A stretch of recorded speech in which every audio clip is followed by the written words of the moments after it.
Well, here I am at Checkpoint Charlie. This little sign here tells us the amount of time that you should have taken to play your round to this point. And pace of play is a problem that's dragging golf down at the moment. Rounds of golf on the PGA and European tours are taking over 5 hours to complete.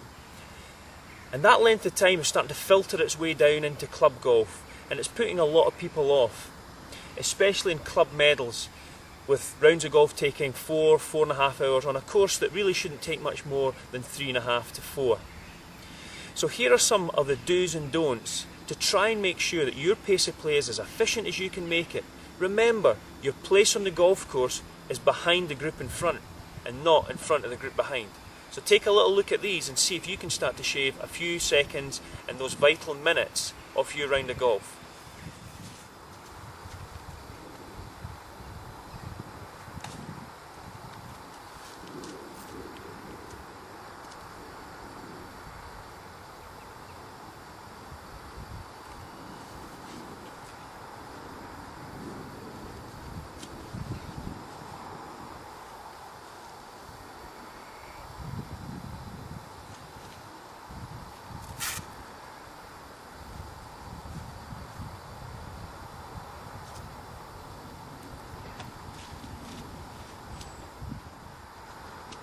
Be ready to play your shot when it's your turn. Hit your ball, then mark your scorecard. Don't take the time to mark the scorecard before you play. Those vital few seconds really add up through the course of a round. So again, when it's your turn to play, be ready. Nice putt.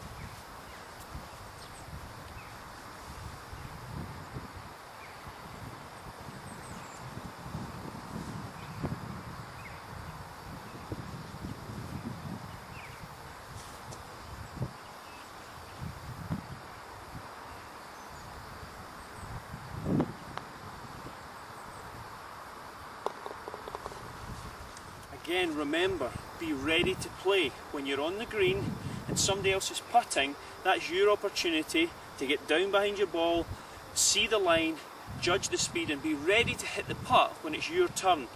Don't wait for the other person to play before you start your routine, decide on the line and go into the whole process. That takes a lot of extra time that again soon adds up over the course of a round, so be ready to play.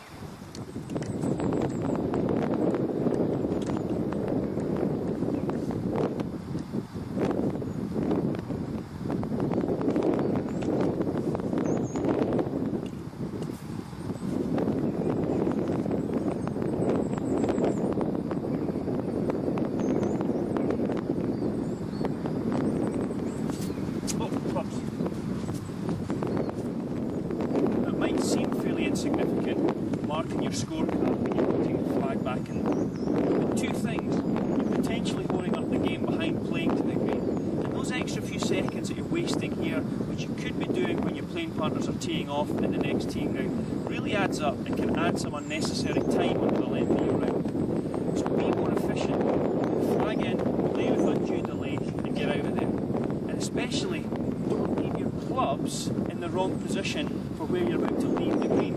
Be wary of that when you walk up. Where are you going to exit the green to go to the next tee and leave your bag there? Especially for you guys that are using trolleys, you have to come around the whole length of the green now, holding up the play behind and wasting it.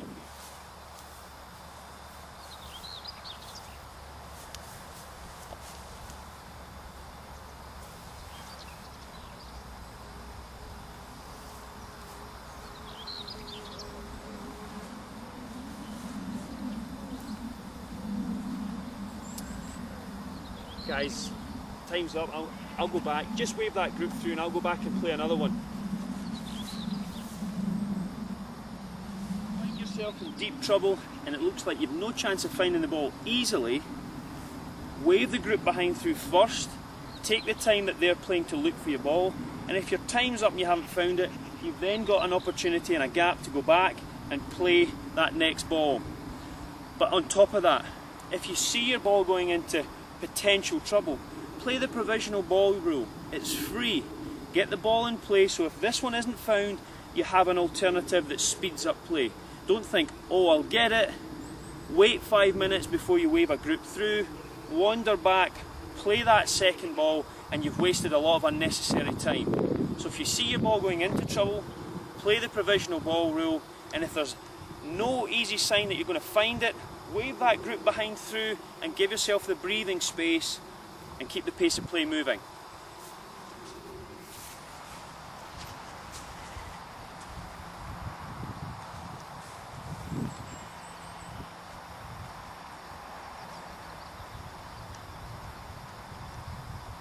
Yeah, good shot.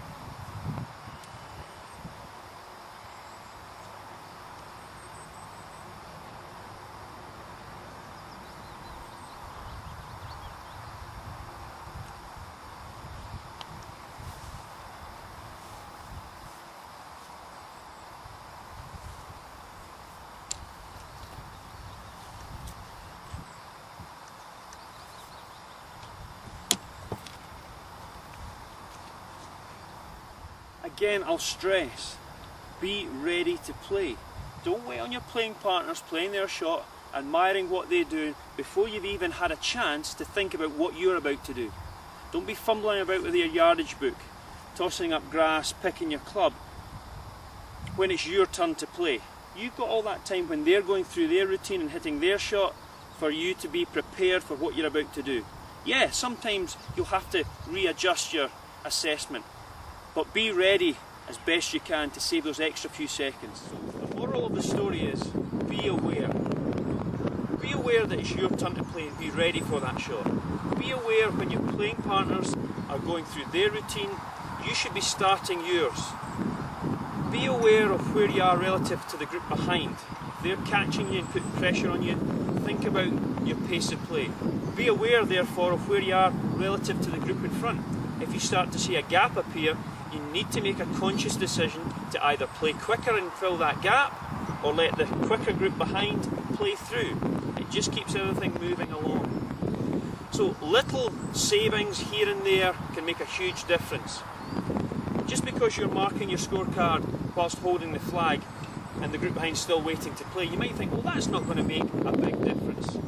But if everybody does that, those few extra seconds can really add up and build into a slow round.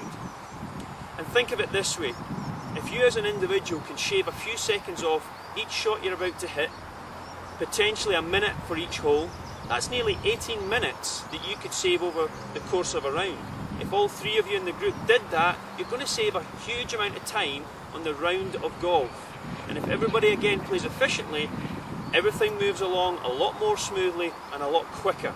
People enjoy it more and they don't get so frustrated. So remember, be aware of what's going on,